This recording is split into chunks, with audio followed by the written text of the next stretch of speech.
எவ்வளோ தெரியும், லேடிஸ் எல்லாத்துக்குமே எவ்வளோ பிரச்சனை இருக்குங்கிறது தெரியும். யாருமே அவங்க சாதாரணமாக இங்கே வந்திருக்கல. இந்த வந்த இடத்துல நம்மளுக்கு கிடைச்ச தகவல்கள் வச்சு நம்ம அதில் என்ன பண்ண முடியும், நம்மளால சாதிக்க முடியும் அப்படிங்கிறத நம்மளுக்கு என்ன கிடைச்சிருக்கு தகவல், இது நம்ம லைஃபுக்கு எவ்வளோ முக்கியம் அப்படிங்கிற முடிவை நீங்கள் எடுங்க. எனக்கு இந்த வாய்ப்பை கொடுத்தது வந்து சந்தோஷ் சார் தான். நான் எல்லா அப்படியே லீடர்ஸுமே டைம் பண்ணிக்கிறேன். ஒவ்வொருத்தெல்லாம் சொல்கிறதுக்கு டைம் இல்லை. அதாவது நான் இந்த பிஸ்னஸ் வாய்ப்பு வந்து அவ்வளோ சீக்கிரம் எடுக்கலை. சார் கிட்டத்தட்ட ஒரு 6 மாதமாக என்னை ஃபாலோ பண்ணார். நான் டைமே கொடுக்கவே இல்லை. அதாவது நானும் பேங்க்ல ஒர்க் பண்ணுறாடி அங்கேயே ரொம்ப பிஸி தான். அங்கேயே அதிகமாக ஃபோன் பேசிக்கிட்டே இருக்கணும். அதே தான் இங்கேயும் அப்படின்னு சொல்கிறப்ப எனக்கு வந்து இது வந்து கொஞ்சம் செட் ஆகலை. ப்ராடக்ட் மட்டும் வாங்கி யூஸ் பண்ணேன். என்னோட பிரச்சனைக்கு தைராய்டு பிரச்சனைக்கு எடுத்தேன். நிறைய பேருக்கு ப்ராடக்ட் மட்டும் ரெக்கமெண்ட் பண்ணிட்டு இருந்தேன். சார் ரொம்ப கூப்பிட்டுட்டே இருந்தார்.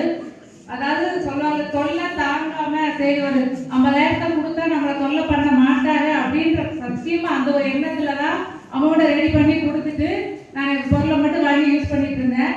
அதுக்கப்புறம் பக்கத்தில் ஒரு ஜிடிஎஸ் இருக்கு மேடம், இதுக்காவது வாங்காத.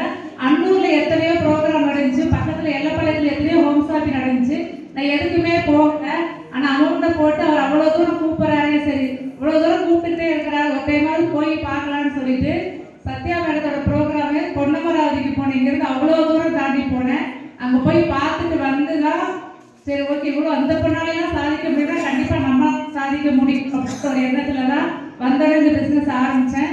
மெயினாக வந்து காசு பணத்துக்காக நான் வரல. இந்த ப்ராடக்டை கொடுத்து ஒவ்வொருத்தரும் சொன்ன ரிசல்ட் தான், நீ கொடுத்த பொருள் நல்லா இருக்குமா, நீங்களும் பிள்ளைகள் நல்லா இருக்கணும் அப்படின்ட்டு ஒவ்வொருத்தரும் சொன்ன அந்த ரிசல்ட்டு தான் என் மனசை வந்து ஃபுல்லாக பேங்க் வேலையை ரிசைன் பண்ணிட்டு ஃபுல்லாக இங்கே வர வச்சது. அதுதான் அந்த அளவுக்கு வந்து நம்ம ப்ராடக்ட் வந்து எல்லாருமே யூஸ் பண்ணியிருக்கோம்.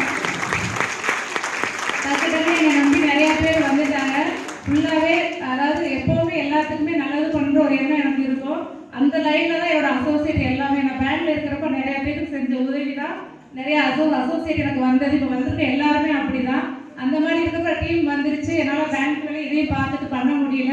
சரி நம்ம நம்பி இத்தனை பேர் இவ்வளோ பணத்தை போட்டு வந்துட்டாங்க, கண்டிப்பாக நம்ம வந்து நம்ம இதை பார்க்கக்கூடாது, அவங்களுக்காக தான் ஒர்க் பண்ணணும் அப்படின்னு சொல்லிட்டு வேலையை டிசைன் பண்ணிட்டு ஃபுல் டைமாக இறங்கினேன். இந்த அளவுக்கு ஓடிட்டு இருக்கோம் அப்படின்னா கண்டிப்பாக வந்து நம்ம வந்து ஒரு கோல், சார் சொன்னாலே ஒரு கோல் வச்சுட்டு ஓடணும்னா கண்டிப்பாக முடியும்.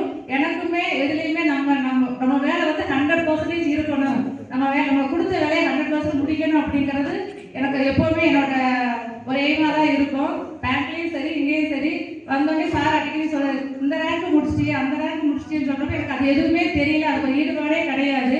அதே மாதிரி தான் 6 மாதத்தில் கோட் போட்டுன்னு சொன்னதுக்கு அப்புறம் தான் கொஞ்சமாக சாரோட ட்ரைனிங் மீட்டிங், ஆனால் எந்த மீட்டிங் ட்ரைனிங் நான் மிஸ் பண்ண மாட்டேன். அதுதான் என்னோட வளர்ச்சிக்கு காரணம். இப்போ 3 வருஷத்துல ஆர்டிசி ஆயிருக்கேன்னா கண்டிப்பாக எந்த ஒரு ஆர்டிபியும் எந்த ஒரு ட்ரைனிங் மீட்டிங் எதுவுமே நான் மிஸ் பண்ணாமல் எவ்வளவோ ஸ்ட்ரகிள் வந்தாலும் இன்னும் இந்த ஆர்டிபிக்கு வர்றப்ப கூட வேண்டாம்னு சொல்லதான் செய்வாங்க வீட்டில். ஆனால் இருந்தாலும் எப்படியோ நான் சமாளிச்சுட்டு வந்து ஒவ்வொரு மீட்டிங் ட்ரைனிங் கற்றுக் கொடுத்ததை வச்சு அதை இம்ப்ளிமெண்ட் பண்ணுறப்ப மட்டும்தான் என்னால் எவ்வளோ தூரம் முடிக்க முடிஞ்சு.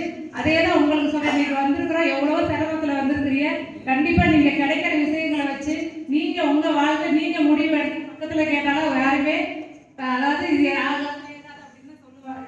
ஆனால் நம்ம முடிவெடுத்து அதை ஸ்ட்ராங்காக நின்று தொடர்ச்சியாக அந்த பிஸ்னஸை பண்ணோம்னா கண்டிப்பாக எல்லாரையும் சாதிக்க முடியும். முடிச்சுக்கிறேன். தேங்க்யூ.